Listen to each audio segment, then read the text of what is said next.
ஆஷா கிட்ஸ்ல இன்று ஒரு குட்டி கதை. வாங்க கதைக்குள் போகலாம். பசுமை நிறைந்த மலைத்தொடரின் பின்னால் வானத்தின் விளிம்பில் மென்மேக ராஜ்யம் என்ற ஒரு சிறிய தேவதை உலகம் இருந்தது.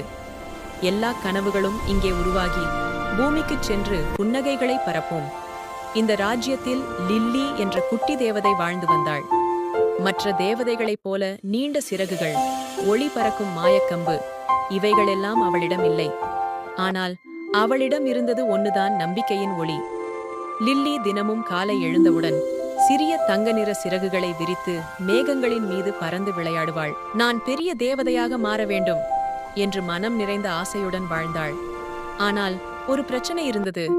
லில்லி எதையும் செய்ய முயற்சியிட்டாலும் சிறிய தவறு நடந்துவிடும். மலர்களுக்கு சிரிப்பு வர செய்யும் மந்திரத்தை பயிற்சி செய்தால் அவை கிச்சு கிச்சு என்று சிரித்து மண்ணில் சாய்ந்துவிடும். வானவில் நிறங்களை வரைய முயன்றால் பாதியில் நிறங்கள் பழுப்பு நிறம் போல காட்சியளிக்கும். லில்லி, கொஞ்சம் கவனமாக செய் என்று மூத்த தேவதை குளோரியா எப்போதும் கூறுவாள். லில்லி மனம் சோர்ந்துவிடும். ஏன் என்னால் மந்திரம் சரியாக போட முடியவில்லை? என் மந்திரம் எப்போதும் தவறாகி விடுகிறது. நான் உண்மையில் ஒரு தேவதையா என்று குளோரியாவிடம் கேட்டாள் லில்லி. ஒரு நாள் நடந்த அதிசயம். அன்னைக்கு காலையில மென்மேக ராஜ்யம் முழுவதும் அறிவிப்பு செய்தி வந்தது.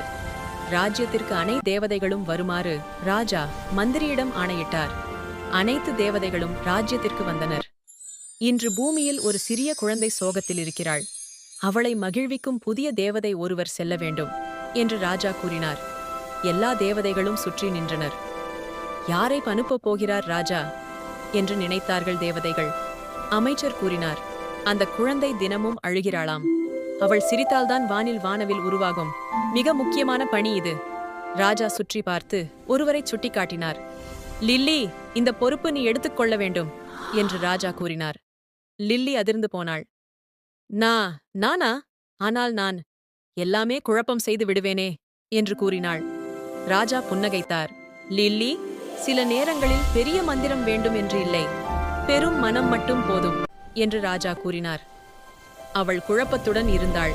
ஆனால் அவள் நம்பிக்கையுடன் பூமிக்கு பறந்து சென்றாள். சோகத்தில் இருந்த குழந்தை மலை கிராமத்தில் உள்ள ஒரு சிறிய குடிசையின் முன் லில்லி இறங்கினாள். அங்கே ஒரு குட்டி பெண் ஆரோகி தனியாக அமர்ந்து மண்ணில் வரைந்து கொண்டிருந்தாள். ஆரோகியின் கண்கள் சிவந்திருந்தது. எனக்கு நண்பர்கள் இல்லை, யாரும் என்னுடன் விளையாட விரும்புவதில்லை என்று மெளனமாக சொன்னாள். லில்லி அவளருகே வந்தாள்.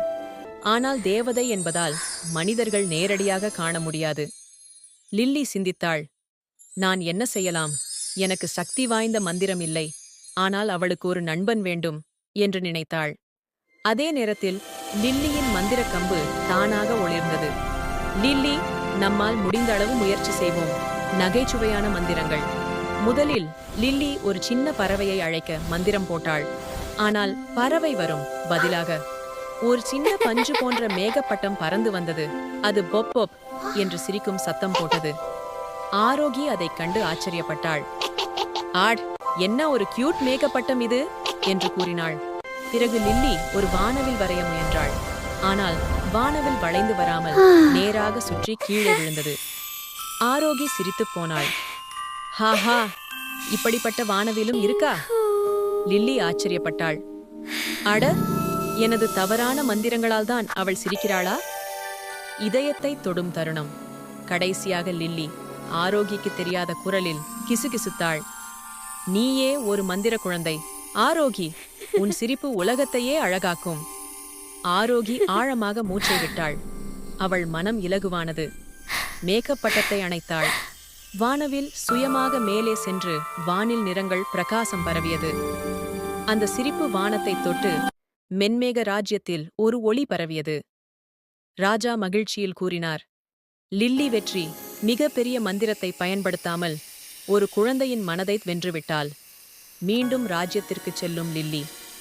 லில்லி மேலே பறந்தபோது ஆரோகி மெதுவாகச் சொன்னாள், யார் நீயோ தெரியாது, ஆனால் இன்று எனக்கு ஒரு நண்பன் கிடைத்ததற்கு நன்றி என்று கூறினாள். லில்லியின் மனம் நிறைந்தது. நான் பெரிய மந்திரம் செய்ய முடியாமலே நண்பனாக இருக்க முடியும் என்பதே மிக பெரிய மந்திரம் என்று கூறி மகிழ்ந்தாள் லில்லி. அந்த நாள் முதல் அவளுடைய தவறான மந்திரங்களே அவளுக்கு மிகப்பெரிய சக்தியாகி போனது. ஏனெனில் அவள் எவரையும் என்னால் சிரிக்க வைக்க முடியும் என்று கூறினாள். கதையின் பாடம் உண்மையான மந்திரம் சக்திகளில் இல்லை, ஒருவரின் மனதை குளிர வைக்கும் நம் நற்பண்புகளில்தான். சின்ன முயற்சியும் சிரிப்பையும் பரப்பும் மனம் இருந்தால் நாம் யாரையும் மகிழ்விக்க முடியும். இந்த கதை பிடிச்சிருந்தா லைக் பண்ணுங்க, ஷார்ட்ஸுக்கு சப்ஸ்கிரைப் பண்ண மறக்காதீங்க. பாய் குட்டீஸ், மீண்டும் சந்திப்போம்.